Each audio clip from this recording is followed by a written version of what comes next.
Bonjour.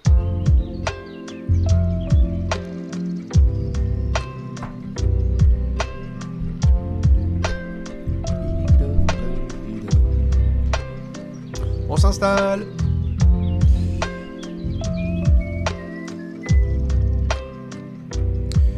Ok. On est bon normalement. Regarde. Bonjour à toutes et à tous. Ou bonsoir, ça dépend où vous êtes. On s'installe tranquillement pour ce petit aller café. Il est 4h48 du matin ici à Paris en France. Où que vous soyez, nous sommes en débrief de ce Game 2 des finales NBA. Ah, si vous n'aimez pas vous faire spoiler, mettez tout de suite pause sur cette vidéo. Ceux qui aiment bien se faire spoiler ou qui savent très bien à quoi servent les allées café, on s'installe peinard. On va débrief évidemment ce Game 2 remporté par les Warriors 107-88. On va revenir sur toutes les infos qui ont été vues sur ce match, toutes les analyses, voir un petit peu vos avis à chaud, ce que vous en pensez. Désolé, je suis encore un peu pris par la maladie, mais il fallait quand même être là à 4h30 du matin pour débriefer de tout ça. On a vu la rencontre, on a vu des joueurs fantomatiques, on a vu des joueurs se réveiller aussi. Donc le mood a changé depuis le Game 1 où on avait vu Boston réaliser un extraordinaire 4e quart-temps. On aura l'occasion aussi, pendant que je laisse certains s'installer, on aura aussi l'occasion de revenir, après le débrief de ce Game 2, sur les nouvelles venant de Utah. Je prendrai quelques minutes pour parler notamment de Quinn Snyder, qui quitte son poste d'entraîneur, et aussi de Donovan Mitchell, qui s'est un petit peu exprimé au calme auprès d'Adrian Wojnarowski. Donc bref, on va faire comme d'habitude. J'espère que vous allez bien, et je vais notamment prendre une petite lampée en demandant au chat où est-ce que vous êtes. Je sais qu'il y en a aussi qui sont en replay sur YouTube et qui regardent tout ça. Donc, il y a du bonjour. Je remarque quand même qu'il y a nettement moins de trèfle dans le chat qu'au Game 1. Mais au Game 1, il y avait beaucoup moins de Dub Nation quand même. Bonjour de Bordeaux, qui on a? On a des gens du canapé de Kyoto. Magnifique, formidable, du 20e. Nous sommes voisins de Côte d'Ivoire. Salut mes potos ivoiriens. Salut aux gens de Courbevoie, de Montréal, du Québec. Putain, il y a du monde au Québec. En Suisse. Hello, guys. Salut à la Nouvelle-Orléans, de Limoges, de Corée du Sud. Incroyable. Depuis le Mexique. Il y en a qui veulent faire la pool party. Il y en a qui sont à Tarbes. De Dortmund. De partout, je sais que vous êtes dans le monde entier. Dans tous les cas, j'espère que vous allez bien. Nous sommes officiellement lundi, ce qui veut donc dire que c'est le meilleur jour de la semaine, qu'à midi, vous aurez votre petit Top 10 All Time avec Alexinator dans le canapé, enfin plutôt dans le pouf, pardon. On aura l'occasion de parler de plein de choses historiques. Mais donc on va se pencher tout de suite sur la priorité absolue. Où que vous soyez, quel que soit votre décalage horaire, on va pas perdre de temps. 1, 2, 3, lampée protocolaire avec le score. 107-88, victoire de Golden State. Alors, comme vous le savez d'habitude, j'aime bien démarrer avec un petit récit. Pour ceux qui ont vécu le match, évidemment, je vous laisse craquer vos doigts. Pour ceux qui ne l'ont pas trop vécu, comment ça se passe? Premier quart-temps, on a vu un excellent Jaylen Brown, notamment démarrer la rencontre pour les Celtics. On se posait des questions sur Jason Tatum. Est-ce qu'on allait avoir un gros Jason Tatum? Oui, on va avoir la réponse assez rapidement. Jaylen Brown démarre très très bien. Golden State bafouille un petit peu. On avait vu un gros Steph sur le Game 1. Là, Klay Thompson, ça démarre pas fort. Draymond Green joue à chamboule tout. Il provoque que des fautes dans tous les sens. Merci à ceux qui mettent des subs. Et donc, on voit Boston s'installer petit à petit. 6, 7, 8 points d'avance avec donc du gros Jaylen Brown et d'autres garçons qui contribuent. On se dit tiens, attention, ça peut devenir un petit peu compliqué pour Golden State. Et puis, le chef s'énerve. Golden State reprend le lead. En fin de premier quart-temps, il y a 31-30, comme vous pouvez le voir juste tout en haut. Dans le second quart, on va ralentir le rythme, vous voyez, à 21-20. Et donc, il n'y a que 52-50 pour Golden State à la mi-temps. Pourquoi? Parce que eh bien, les défenses se resserrent, parce qu'on a des bons ajustements. Alors, un très bon Derrick White du côté de Boston, qui est bien rentré en jeu. Du côté de Golden State, on se dit, putain, mais toujours pas de Jordan Poole, qu'est-ce qui se passe? Klay Thompson fait n'importe quoi. On a toujours Stephen Curry et Kevin Looney qui font le travail. Andrew Wiggins qui essaye d'apporter ses petits points. Le très bon retour de Gary Payton 2 après ces quelques semaines d'absence suite à la blessure en demi-finale face à Memphis. Et donc, on se dit, mais attends, 52-50, est-ce que c'est pas un traquenard, ça?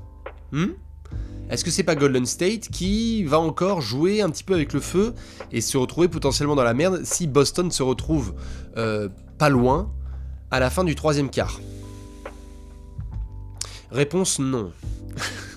Malheureusement, le troisième quart, vous le savez, 1 et 1 font 2. Le soleil se lève à l'est. Les Français mangent du pain. Les Warriors, dans le troisième quart-temps, qu'est-ce qui se passe? 35 à 14. Je répète, 35 à 14. Je ne sais absolument pas ce qui se passe de thermique, de radioactif. Il y a peut-être un mélange des plaques, j'en sais rien, ou un alignement des planètes, mais le troisième quart des Warriors, c'est pas possible, quoi. C'est-à-dire qu'au Game 1, il avait déjà été imposé. Ils avaient été très très forts. Ils avaient collé 38 points, je crois 38 à 24, si je dis pas de conneries, dans le Game 1. Et c'est à l'aide d'un énorme quatrième quart-temps que Boston avait pu s'en sortir. Mais là, non, 35 à 14.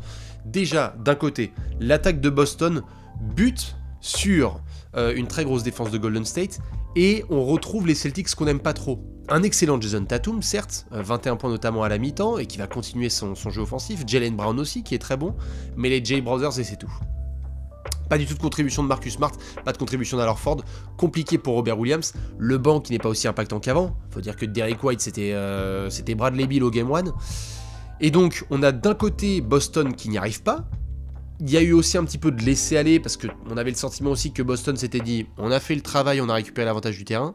Et alors de l'autre côté, à Golden State, la grosse patate dans la gueule de Boston. Pourquoi? Parce qu'on a évidemment Jordan Poole qui met un gros buzzer beater mais qui retrouve ses couleurs. Klay Thompson aussi qui remet quelques petits buckets. Toujours Kevin Looney qui fait le travail. Stephen Curry sur pick and roll qui envoie des 3 points, corner droit, corner gauche, tout ce que vous voulez. Enfin surtout côté droit sur pick and roll. On a toujours le bon travail comme je disais de Gary Payton 2. On a même Nemanja Bjelica qui fait 2-3 bonnes choses en sortie de banc. Et donc du coup on a ce troisième quart-temps où là par contre il n'y a plus de discussion. Même le quatrième quart-temps va démarrer et Golden State va dire il n'y a pas match, il y a plus 30. Voilà, on va même monter jusqu'à 93-64 si je ne dis pas de bêtises. Plus 30, merci, au revoir. Ime Udoka sort ses titulaires. Dites bonjour à toute la clique des mecs qui veulent avoir un peu d'expérience. Hein. Donc là, il y a même Stauskas qui rentre en jeu, Aaron Naismith, Hauser. Bon voilà, Là, c'est tous les mecs du camp d'entraînement limite qui ont pu récupérer des minutes de finale et dire j'ai participé au final 2022. Et pareil du côté de Steve Kerr, il laisse un petit peu Klay Thompson et Jordan Poole récupérer leurs sensations au shoot, mais il va mettre du Toscano Anderson, un petit peu de Damian Lee, allez on va même mettre du Moses Moody et du Bjelica, il y a même Kuminga qui va un peu rentrer en jeu. Mais donc le quatrième quart-temps, limite n'est pas à prendre en compte. On a Steph qui fait 3 excellents quart-temps, on a plein de joueurs dont on va devoir parler. Avant de rentrer dans les détails de ce match, je me permets tout de suite parce que je sais que vous êtes nombreux à vous installer et je dis bonjour à ceux qui sont en train d'être présents en direct. Oui, je sais que vous avez envie de parler d'arbitrage. Je sais que c'est le thème préféré des gens qui veulent pas parler de basket. Excusez-moi d'être un peu agressif là-dessus, mais oui, en effet, on a eu une bascule. Après un Game 1 qui était très agréable, puisque peu de coups de sifflet et beaucoup de réussite de la part des deux côtés, eh bien on a eu une bascule. Oui, l'agressivité des Warriors, dès le début du match, a notamment provoqué des gros coups de sifflet. On a eu 2 fautes rapides pour Jason Tatum, on a eu 2 fautes rapides pour Jaylen Brown, on a eu les Celtics qui ont été paralysés par les coups de sifflet, et les Warriors ont appuyé là-dessus. Il y a eu aussi de la faute technique pour Draymond Green, on a cru qu'il a été expulsé, et oui, en effet, il y a eu un avantage, on peut considérer, pour Golden State. J'ai envie de dire les choses suivantes. Premièrement, on est en finale NBA à Golden State après un Game 1 perdu à domicile. Si vous connaissez toujours pas ce sport et la NBA, bienvenue. Ça veut dire aussi qu'il va falloir basculer. Ça veut dire qu'aussi là, on va attendre la conférence de presse de Ime Udoka, sur lequel c'est son rôle, c'est dans l'histoire de l'NBA, on a vu Phil Jackson être très bon à ça, Greg Popovich être très bon à ça, d'être capable de dire aussi, on n'est pas content des coups de sifflet, il faut que ça bascule, et donc qu'à Boston, TD Garden, pression du public, ça puisse s'inverser, que des calls qui ont été donnés cette fois soient inversés, donc que Draymond Green prenne beaucoup plus de fautes, que des garçons aussi ne puissent pas défendre aussi bien. C'est un petit peu le jeu. Maintenant, si vous voulez parler d'arbitrage, allez-y, vous êtes libre de le faire avec délicatesse dans ce chat, mais moi si ça vous dérange pas, je vais parler tout de suite de la rencontre, voilà, et notamment de ce qui se passait de vraiment sur le terrain entre les joueurs. Du coup, on va commencer du côté de Boston. 107 à 88, donc je vous ai fait le petit défilé du match. Jason Tatum, on l'a retrouvé. 28 points, 6 rebonds et 3 passes à 8 sur 19 au tir, certes, 6 sur 9 à 3 points, mais j'ai surtout envie de dire 21 points en première mi-temps. Il a été très bon. Jaylen Brown, 17 points, 6 rebonds et 3 passes. Son impact, il est surtout pareil en première mi-temps et c'était impeccable. Dès le premier quart-temps, c'était le leader des Celtics dans le très bon premier quart-temps de Boston, même si le finish n'était pas top. Malheureusement, lorsqu'on parle de Boston, ça s'arrête quasiment là. Ça s'arrête quasiment là quand on fait l'analyse du match de Boston, parce que regardez, si je défile un petit peu, on peut certes aller chercher les 12 points de Derrick White, mais c'est pas assez. C'est pas assez. Autour de Jaylen Brown et Jayson Tatum, qu'est-ce qu'on a? Eh bien regardez cette immondice de la part des starters. Al Horford, 2 points en 28 minutes. Cette fois l'anniversaire il est bien fêté, il a officiellement 36 ans. Robert Williams, 2 points en 14 minutes. 2 points, 2 rebonds, 2 contre. Non, c'est pas possible. Marcus Smart, 2 points à 1 sur 6 au tir et 0 sur 3 à 3 points. Autant de balles perdues que de passes décisives. C'est pas possible. Ce n'est pas possible. Et donc derrière, en sortie de banc, eh bien, on avait eu un excellent Derrick White. Là, bon bah on a 12 points, c'est pas mal, à 2 sur 4 à 3 points. Mais où sont les autres? Grant Williams, 6 points en 21 minutes, il faut plus. Peyton Pritchard, qui avait été pas mal, là il met 4 points en 19 minutes, mais il faut davantage. Ce sont surtout les 3 autres titulaires qui doivent se réveiller. Je pense qu'on est d'accord. Et d'ailleurs, je vous pose tout de suite la question. Selon vous, vous savez que j'aime bien jouer à ce jeu, selon vous, à qui Ime Udoka doit aller parler en premier, là, avant le Game 3? Est-ce que c'est Marcus Smart? Est-ce que c'est Al Horford? Est-ce que c'est Robert Williams? Je sais que certains vont me dire c'est l'arbitre, mais est-ce que vous allez parler à Smart en premier? J'ai bien l'impression que c'est monsieur Marcus Smart, et d'ailleurs le chat a l'air assez clair. Marcus, là, c'était... On en a parlé pendant les previews. Marcus Smart, de toute façon, le mec, il est pas en NBA depuis avant-hier. Hein. Le théorème, il est toujours pareil. Hein. Game 7 contre Miami, le mec est incroyable. Game 1 à Golden State, le mec est incroyable. Vous avez Gary Payton 1996, et après vous avez Eddie House 2008. C'est comme ça, c'est au choix. Malheureusement, la régularité de Marcus Smart, ça se saurait. S'il était régulier, ce serait peut-être un All-Star. Il l'est pas, donc c'est pas le cas. Voilà. Donc en tout cas, j'ai l'impression que tout le monde parle de monsieur Marcus Smart. Je suis d'accord. Il y en a qui mentionnent Jaylen Brown. Moi, j'avoue que j'ai pas trop de problème avec Jaylen Brown. Mais si c'est pour lui parler, peut-être pour lui dire autre chose ou quelque chose dont j'ai pas forcément... Pourquoi vous iriez parler à Jaylen Brown en particulier? Évidemment, il faut parler à l'équipe tout entière. Hein. Mais moi, j'irais parler à Al Horford aussi. Parce que voilà, je pense que l'anniversaire a bien été souhaité ou fouetté. Là, il faut vraiment reprendre le boulot. Ça arrive, hein. Il a été exceptionnel sur ses playoffs 2022, mais on a besoin du vrai Al Horford. Là, voilà, clairement. Il a même pas pris un seul tir à 3 points, je veux dire. S'il était maladroit encore, ok, mais là, il les a même pas pris, les shoots. Un match, c'est demi-temps pour Jaylen Brown. Je suis d'accord. Il a été bon sur la première et absent sur la deuxième. Et je vois certains membres de Boston qui m'ont dit que si Jaylen Brown était bon sur 2 cartons consécutifs, ce serait extraordinaire. Je peux entendre la critique. Mais je trouve qu'il y a du monde à devoir entendre Ime Udoka avant Jaylen Brown sur ses finales 2022. Personne, en tout cas, n'est intouchable. Et peut-être qu'il faudra en parler, en effet, à monsieur JB. Dans tous les cas, voilà pour Boston. Il faut que je parle de Golden State. Juste avant ça, on a quand même la réussite de Boston qui reste présente. Hein. Draymond Green et les Warriors pariaient sur le fait que ça allait se ralentir. 15 sur 37, quand même encore à 3 points. Malheureusement, à 2 points, c'était nettement moins bien. Et pas assez de lancers francs provoqués. Ce chiffre pourrait et devra augmenter au TD Garden pour les raisons que j'ai expliquées, et notamment la provocation des coups de sifflet qui seront bien plus nombreux. 18 balles perdues pour Boston, c'est bien trop, 18 fautes aussi, dont un paquet en première mi-temps. Voilà, c'était vraiment, comme vous pouvez le voir, une première mi-temps où ça a tenu du côté de Boston, ils mettent que 38 points en seconde. Ce n'est pas du tout les Celtics de 2022 comme on le dit. Maintenant côté Golden State. On va devoir rendre à César ce qui lui appartient, et après débattre un petit peu de la suite, parce qu'on a un partout dans la série. Putain, yes, quoi. Moi, j'avais tellement peur du 2-0. Bon, j'avais pas trop peur de Golden State, moi, j'ai mis les Warriors en 7 sur cette série. Mais il fallait que ça ait lieu. Et avec la manière. C'est fait, parlons de nos amis les Warriors. Monsieur Draymond Green, 9 points, 5 rebonds, 7 passes, une interception, 1 contre. J'ai envie de dire, c'est comme d'hab avec Draymond, c'est au-delà des stats. On a eu très peur pendant un moment parce qu'il a fait des bêtises. Il a pris une faute technique, il a aussi parfois frôlé l'expulsion, mais c'est le Draymond qui joue sur une ligne un peu particulière.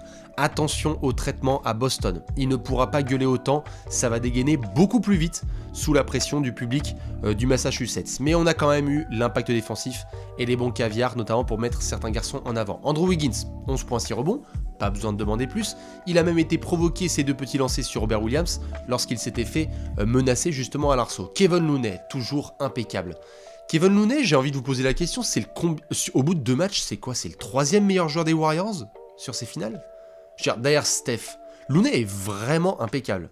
12 points, 7 rebonds, 2 passes et 3 comptes sur ce match. Ah, vous le mettez 2e carrément? Oui, bah c'est peut-être aussi pour ça que Golden State doit se réveiller, enfin que les garçons doivent se réveiller autour. Parce que j'adore Kevin Looney, hein, vraiment. Hein. Même s'il a l'air de jouer en Caterpillar tout le temps, ou en Timberland, vous choisissez vos pompes. Il est incroyable, mais c'était peut-être pas censé être le 2e meilleur joueur des Warriors sur ces finales 2022. Faudra que les autres se réveillent. 12 points, donc comme je le disais, 7 rebonds, 2 passes, 3 interceptions, 1 contre. Encore du rebond offensif, 6 sur 6 au tir. C'est impeccable de la part du Looney Tune. On va parler de Steph juste après. 29 points, 6 rebonds, 4 passes, 3 interceptions de la part du chef. Les grosses bombes qui font du bien, 5 sur 12 à 3 points, 6 sur 7 au lancer. Timberloon, tout à fait, avec un bisou pour mon cher poteau de la Dub Nation, à qui j'envoie toutes mes pensées bien fortes, évidemment. Bisous. Klay Thompson, 11 points, 4 sur 19 au tir, c'est pas top, bien évidemment. Et 1 sur 8 à 3 points, mais on a quand même eu le sentiment qu'en deuxième mi-temps, Klay a retrouvé un peu. Il a été provoqué ses 2 lancers, il a mis quelques petits buckets, ça pourrait faire la différence en déplacement à Boston. Dans tous les cas, Klay Thompson n'a pas officiellement démarré ses finales, on l'attend nettement meilleur au TD Garden. En sortie de banc, on peut discuter autant qu'on veut, le garçon qu'on attendait c'était Monsieur Jordan Poole. 17 points, assis sur 14 au tir, dont 5 sur 9 à 3 points. Alors il y a du point en garbage time, évidemment, on va pas se mentir, mais c'est surtout ce fameux 3e quart qui fait la différence. Parce qu'en première mi-temps, Jordan Poole, on sort les punchlines. Moi le premier sur Twitter, c'est parti, Jordan avec un E, finit tes lasagnes, possède Game Boy. Il était pas bon. Sur le 3e quart, ça allait nettement mieux. Excellent Gary Payton 2, 25 minutes, 7 points, 3 rebonds, 3 passes, tellement plus que la ligne de stats. Un bon Nemanja Bjelica quand même, alors que c'était culotté de la part de Steve Kerr, on n'avait pas d'André Iguodala absent. 6 points, 5 rebonds, quelques stops sur Jason Tatum. Celle-là, je pense qu'il fallait l'annoncer. Mais c'était pas mal les petites minutes de Bjelica. Donc voilà, à voir ce que ça va pouvoir donner. Dans tous les cas, on a cette belle victoire de Golden State. Sur le score donc de 107 à 88, je vais boire une petite lampée et vous demander, comme d'hab, en un mot, comment est-ce que vous définiriez cette victoire de Golden State au Game 2. Je sens qu'il y en a qui vont mettre le mot qui commence par A et ça va me saouler, mais allez-y. En un mot, victoire de Golden State.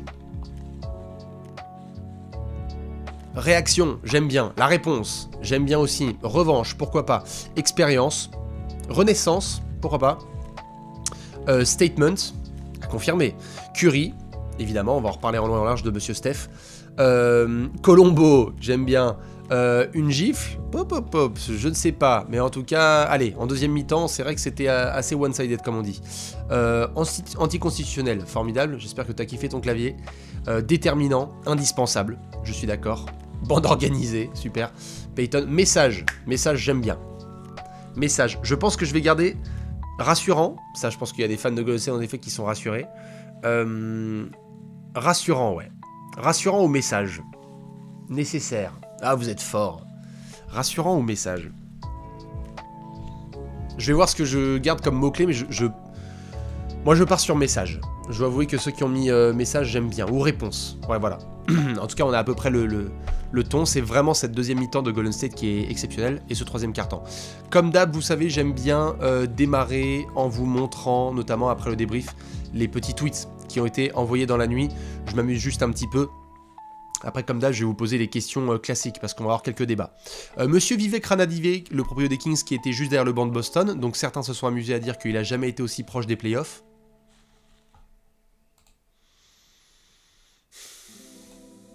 Voilà, ça ce sera tout pour moi.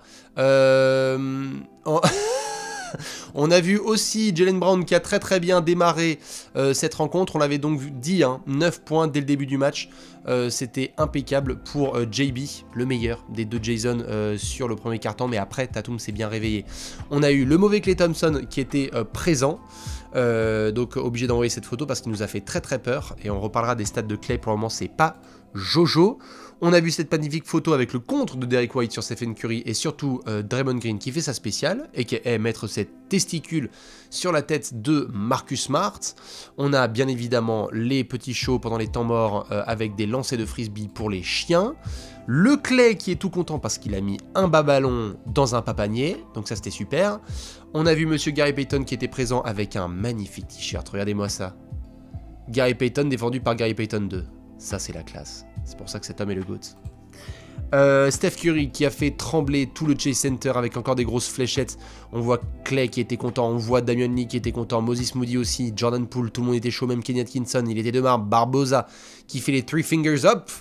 Avant de faire le big step in, on était bien content du côté de Golden State. On a eu Jordan Poole, la délivrance, vous le voyez avec le public qui explose parce que c'est ce qui était attendu, le réveil de Monsieur Poulet ou Monsieur Piscine, vous faites ce que vous voulez, mais ce troisième quart a vraiment été un déclencheur pour lui, et donc 35-14 pour Golden State dans ce troisième quart.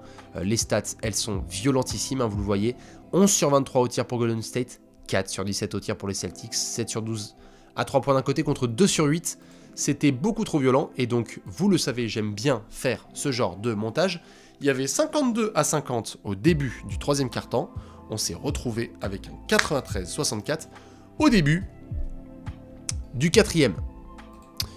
Pour finir, on a la tête de Steph parce qu'on va en parler dans quelques secondes. Il est confiant le Steph, il le disait en regardant le public et en croisant les bras, pardon. Ça va aller. We'll be fine. Et bien justement, we'll be fine, ce n'est pas le cas ce soir de Robert Williams, Jaylen Brown et Marcus Smart. On les a vus regarder un petit peu ce parquet en se demandant qu'est-ce qui vient de se passer. Et donc, on en vient à cette grande question. Est-ce que nous sommes d'accord qu'au bout de 2 matchs, Stephen Curry est le MVP des finales? Je vous laisse me dire si vous avez un avis différent, mais Game 1, 34 points, 5 rebonds, 5 passes, 3 interceptions. S'il n'y avait pas le comeback de Boston, ce serait indiscutable après son premier quart-temps de zinzin. Game 2, 29 points, 6 rebonds, 4 passes, 3 interceptions, 5 sur 12 à 3 points. Et en plus, j'ai envie de dire, ça dépasse le cadre des stats. On a de la défense de la part de Steph, il a bien défendu, encore une fois. C'est pas quelque chose de nouveau dans sa carrière. Lorsqu'il se donne comme ça, c'est vraiment hyper satisfaisant. On l'a vu le faire de plus en plus pour aider justement Golden State à dominer et à retourner en finale. J'ai l'impression que c'est clairement lui.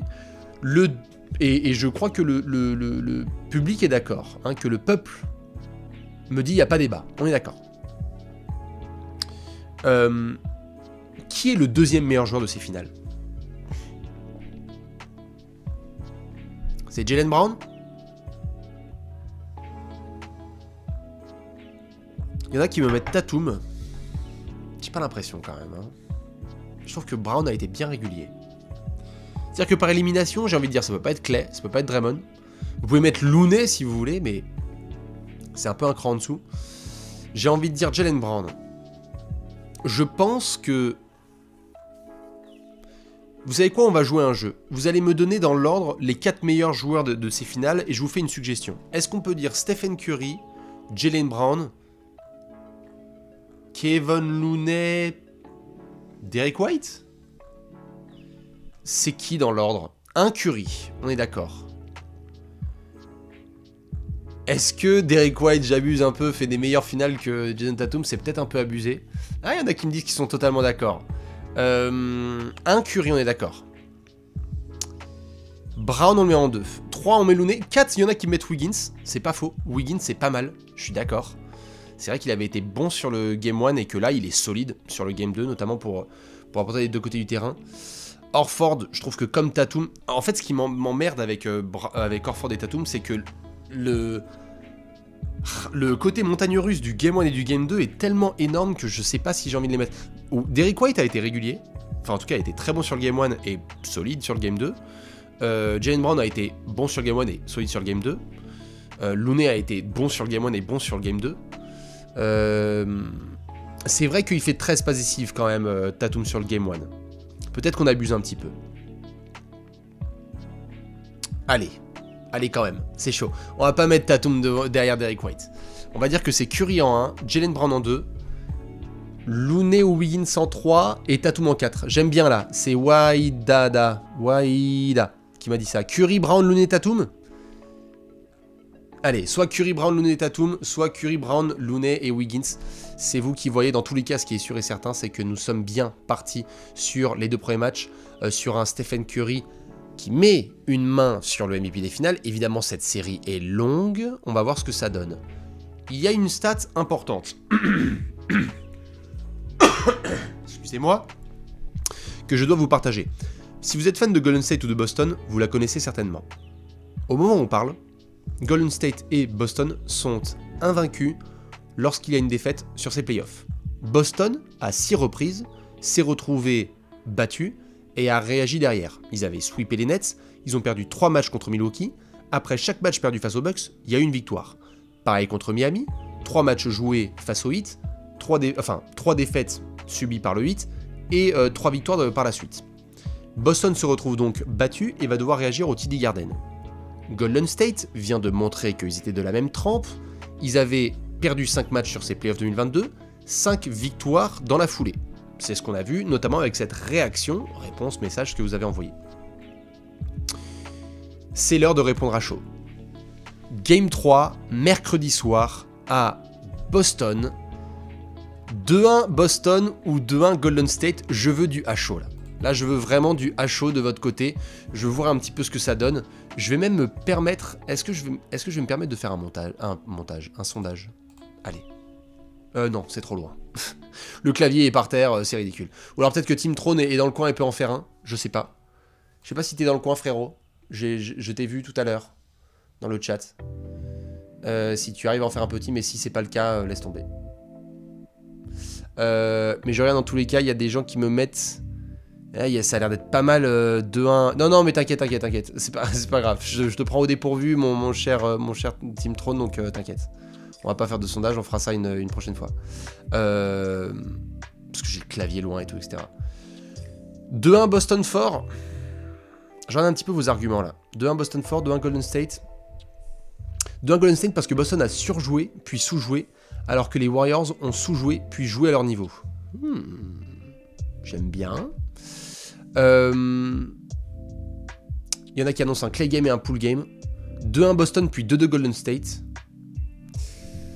Moi, je pense qu'on part sur un ping-pong, ouais. Je pense que c'est Boston win, Golden State win, Boston win, Golden State win.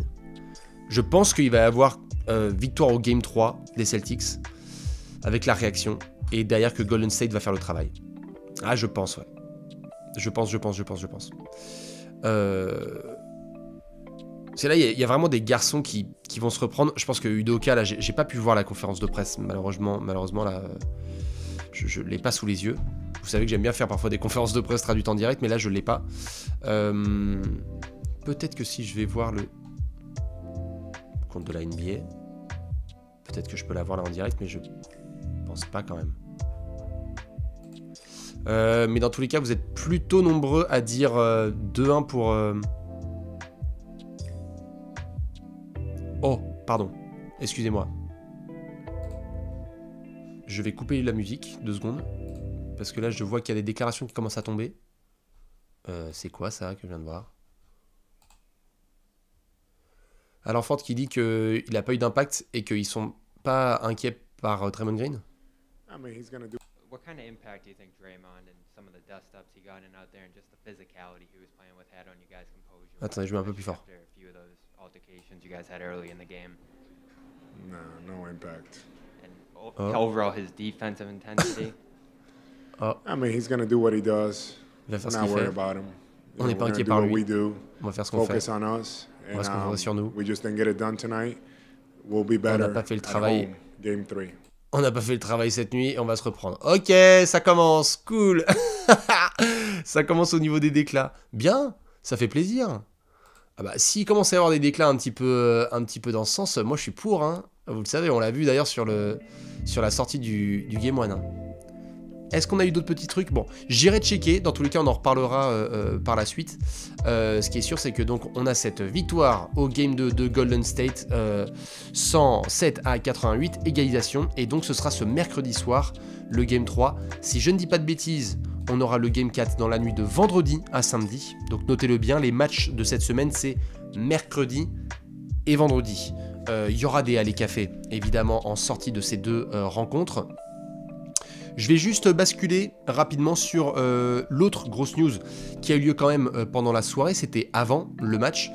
Quinn Snyder qui a prévu donc de quitter le Jazz, ça a même été annoncé dans un communiqué par la franchise de Salt Lake City. Ça y est, après 8 saisons de bons et loyaux services, le coach de Utah quitte la franchise. C'est le premier gros domino qui tombe. On a fait notamment un article complet que vous pouvez retrouver sur Trash Talk avec tous les détails de cette sortie. Alors, évidemment, ça a provoqué quelques petits chamboulements. Personne n'est surpris. Je pense que vous l'avez vu, après la saison régulière que Utah a faite et la série de playoffs où ils ont l'avantage du terrain, Luka Doncic est blessé et ils se font sortir par Dallas, c'était chaud. On s'attendait à la sortie de Quinn Snyder. Soit il allait partir, soit le Jazz allait le virer. Ça sentait ça. Maintenant, plusieurs choses. La première, lors de ce genre de cas, dans ce genre de situation, on peut vite avoir des joueurs qui sont frustrés. Entrée en piste de monsieur Donovan Mitchell. Adrian Wojnarowski qui nous rappelle donc que, selon plusieurs sources, l'agent de Donovan qui appelle Adrian Wojnarowski. Source. Suite au départ de Quinn Snyder, eh bien, le All-Star Donovan Mitchell n'est vraiment pas tout à fait sûr de lui. Il se pose des questions sur le futur de la franchise. Il se demande ce qui se passe. Bref, il se pose des grosses questions sur son avenir et celui du Jazz. Logique. Maintenant, je rappelle quelques petites traductions pour ceux qui n'ont pas tous les éléments. Donovan Mitchell est une star à Utah. C'est un garçon qui est notamment en pleine possession de ses moyens et qui aime prendre des décisions. Quand les choses ne vont pas dans son sens, il a tendance à montrer un peu de caractère. Ce genre de situation, c'est notamment l'occasion publique de montrer de la part de Donovan Mitchell, son agent et son clan au global, que s'il y a un choix de coach qui doit avoir lieu prochainement, puisque Utah va devoir changer d'entraîneur, ça passera par la validation de monsieur Donovan Mitchell. Bien évidemment, plusieurs coachs commencent à sortir du lot. On a notamment Terry Stotts, ancien entraîneur des Blazers qui a été annoncé. Et on a aussi monsieur Johnny Bryant, assistant du côté de New York avec Tom Thibodeau, qui a été mentionné. Je ne vais pas rentrer dans les détails maintenant, j'y reviendrai plus tard, mais il y a des histoires d'agences aussi à prendre en compte, c'est-à-dire qu'il y a des agences qui représentent des joueurs et des entraîneurs et des assistants, et donc lorsqu'on a Donovan Mitchell et Johnny Bryant qui sont représentés par la même agence, eh bien on peut vite se retrouver avec un nouveau coach à Utah. Ça ne veut pas dire que ce genre de lien et connexion est évidente et donc c'est ce qui va se passer, mais on pourrait se retrouver prochainement dans ce qu'on appelle un jeu de pouvoir. C'est un peu House of Cards. Pourquoi? Parce que si vous êtes Donovan Mitchell, vous voulez être sûr que le prochain coach vous convient. En gros, qu'ils vous disent « fais pas trop de défensif, frère, et toute la gloire te revient ». Je schématise, mais c'est un petit peu ce qui s'est passé récemment. Comment est-ce que ça se construit avec Rudy? Comment est-ce que l'effectif est construit autour de lui? Est-ce qu'il y a les bons copains qui sont mis autour de lui? Bref, est-ce que, en tant que star, Donovan Mitchell se sent bien à la maison? Si ce n'est pas le cas, Donovan Mitchell sera le premier à dire « Ah, on m'écoute pas? Très bien. Allo Vosges, voilà, je me sens pas très bien à Utah et j'aimerais peut-être aller jouer ailleurs. » On n'en est pas là pour le moment, mais je préfère prévenir parce que c'est typiquement le genre de situation qui peut se débloquer. Ce sont des jeux de pouvoir, ce sont des jeux de relations, c'est ce qui se passe en coulisses en NBA. Ce n'est pas que des histoires de points de statistiques et de top 10 all-time avec Alex dans les poufs. Malheureusement. J'adorerais que ce soit comme ça, mais on ne peut pas faire comme ça. Donc, j'ai envie de vous dire, à ceux qui sont là, quel est le premier domino qui va tomber? Parce que là, on a Quinn Snyder qui est parti. Je vous laisse me dire dans le chat. Rudy Gobert, Donovan Mitchell, Mike Conley, Bojan Bogdanovic. Lequel de ces quatre bouge en premier cet été? Je vous laisse me dire. Là, il faut qu'il y en ait un qui bouge. Je suis désolé. Hein. Vous allez quand même pas me dire que... Non, statu quo. On touche à rien. Tout va bien. Il y en a qui me mettent Rudy. Il y en a qui me mettent Conley. Je comprends. Je crois que le sondage du peuple était assez clair. Je l'ai fait tout à l'heure. 66% disaient Rudy Gobert, 9% seulement Mike Conley et 19% Donovan Mitchell. Moi, j'ai l'impression que... Bon. Moi, j'ai aucune... je me permets juste... Je n'ai aucune quote ou source ou quoi que ce soit concernant les pensées ou positions de Rudy. Je le jure sur quoi que ce soit. Il n'y a pas de... Donc, aucune idée de quelle est la position de Rudy par rapport à tout ça. Ce sont des nouvelles qui sont forcément chamboulantes. Rudy, il a été très bien mis en avant par Quinn Snyder. C'est un pivot. Quand il était à Utah, il était backup de Enes Kanter quand Quinn Snyder est arrivé. Et ensuite, Rudy est évidemment responsable de ses progrès, mais il a été vachement bien utilisé et mis en avant par Quinn Snyder pour notamment être multiple défenseur de l'année. Donc c'est pas forcément rassurant d'avoir ton coach qui se barre. Même pas qui est viré, qui se barre. De l'autre côté, je rappelle aussi qu'on a Monsieur Danny Ainge qui est débarqué dans le management de Utah, qui a eu beaucoup de modifications chez le Jazz, et donc je suis pas sûr que ce soit pour que l'effectif soit maintenu en place. Il pourrait et devrait y avoir du changement. Ce que j'attends de voir, c'est maintenant qu'on vient d'avoir la prise de position de Donovan Mitchell assez rapidement, hein, le mec c'était quand même une demi-heure avant le game de finale, à voir comment Rudy se positionne. Est-ce qu'il se positionne? Y a-t-il d'autres joueurs qui vont prendre position ou pas? Quelles vont être les premières rumeurs? Est-ce que la draft, notamment du Jazz, on va avoir du gros mouvement? Est-ce que les mecs vont dire, bon bah, on fout des gros packages, Mike Conley, ça a été notamment transféré par les Grizzlies, je crois à l'époque, je vous laisse me confirmer, mais je crois que ça avait été tradé justement sur la fin de saison, c'est-à-dire juin, juste avant la draft, juste avant qu'il puisse avoir Ja Morant. Donc à voir, il y a aussi tout à fait, je vois que Jordan Clarkson est mentionné dans le chat. C'est vraiment le brouillard complet à Utah. Et je pense aux fans, parce que il y a une base avec des joueurs, mais tu sens qu'il faut du changement là. Tu peux pas avoir fait tout ça pour stagner dans cette espèce de ventre mou dégueulasse et ces punchlines qui sont envoyés dans tous les sens au Jazz. Je veux dire, ça fait 1 an et demi quoi. Il y a LeBron qui dit on vous prend pas aux jeux vidéo, les mecs se pointent en playoff et pas beaucoup de monde les respecte. Luka Doncic il arrive, il fait la moitié de la série, il les termine avec Jalen Brunson. C'est compliqué. Je pense pas à une full implosion, je ne pense pas que Danny Ainge est venu pour ça, mais je crois qu'il va falloir trier. Et que ça m'étonnerait qu'on ait le même sac majeur lors des 30 prévus en 30 jours, tout simplement.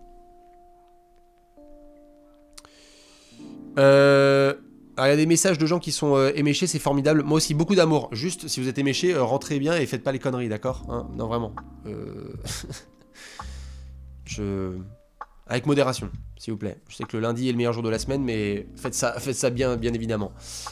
Et justement, sur ça, je vais prendre une petite tasse de café et on va terminer ce Allez Café. Pourquoi? Parce qu'il y a un gros lundi à vous préparer. Que comme d'hab, je vous le dis, il y a le Top 10 All Time qui tombera à midi. Sur ce, les rappels évidents. Un partout dans la série entre Golden State et Boston. Dites-nous évidemment dans les commentaires sur YouTube ce que vous pensez de ce début de série. Merci à toutes celles et ceux cœur qui étaient présents là sur Twitch. C'est toujours un plaisir de vous retrouver à 4h du matin, 5h du matin pour débriefer ces matchs des finales. Où que vous soyez dans le monde, je vous envoie plein de love, que vous soyez fan de Boston, de Golden State ou simple passionné de NBA. On se retrouvera mercredi soir après le Game 3 où il y aura donc un débrief pareil en direct sur Allez Café. Il y aura très certainement avec Alex du petit apéro de fait pour revenir sur ces Game 2 à voir, ou peut-être au bout de 3 matchs, on vous tiendra au courant sur la chaîne YouTube de Trash Talk. Sur ce, bien évidemment, n'hésitez pas à aller sur le site de Trash Talk pour lire toutes les analyses qui sont en train de tomber parce que ça charbonne dur avec toute l'équipe de rédaction à qui j'envoie plein de bisous évidemment pour que les gens se réveillent et aient toute l'info décortiquée au max. Allez aussi sur les réseaux de Trash Talk comme d'habitude, soutenez, parce que ça nous fait évidemment bien plaisir. Et on se retrouvera donc à midi dans les poufs pour faire un top 10 all time, ce mercredi soir pour le Game 3. Je vous souhaite un très bon dodo ceux qui vont se coucher, un excellent lundi, meilleur jour de la semaine à ceux qui vont le démarrer, bon courage à ceux qui vont taffer, profitez bien ceux pour qui c'est férié, et sur ce, je vous fais plein de bisous. Et je vous laisse en musique, évidemment comme d'hab. Bravo à Golden State. On a des finales, ça fait plaisir. Très bon lundi à toutes et à tous, merci encore, et à la prochaine. Ciao. Peace.